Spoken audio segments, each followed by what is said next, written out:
Hi, my name is John Chen, your course instructor for IS340 operating systems.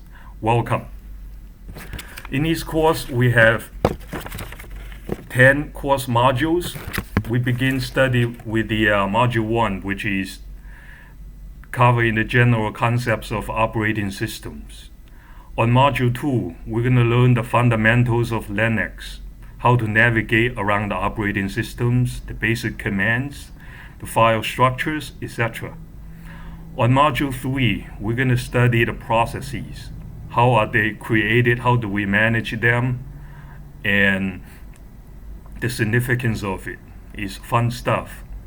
On module 4, we're going to learn Linux shell, some basic commands, utilities, and basic scripts, how to navigate around the operating system. On module 5, we're going to talk about memories, the significance of memory in computing. We're going to go all the way from memory devices to memory in a PC and memory in an operating system, the memory subsystem, from the perspective of allocations and garbage collection and memory leaks, etc. It's all good stuff. On module 6, we're going to study regular expression, which is just pattern matching. These days, you cannot be a good software programmer without knowing regular expression. So it is important stuff to know and learn. On module 7, we're going to talk about I/O devices.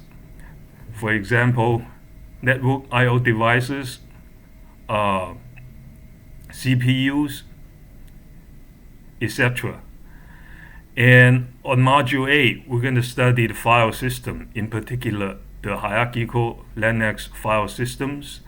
These days, we have big data and cloud computing. File system is a significant subject, and you will exposed to the subject quite well.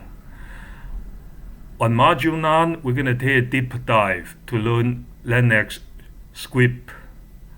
shell scripts, and for example, the do loops, find and grabs, and the make command, etc.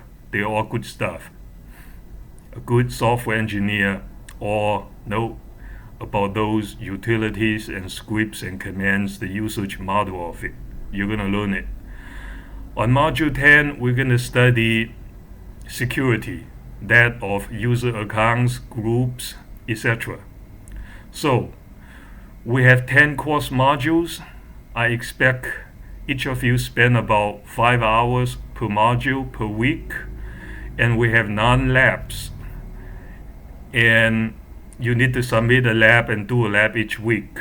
And we have one final exam.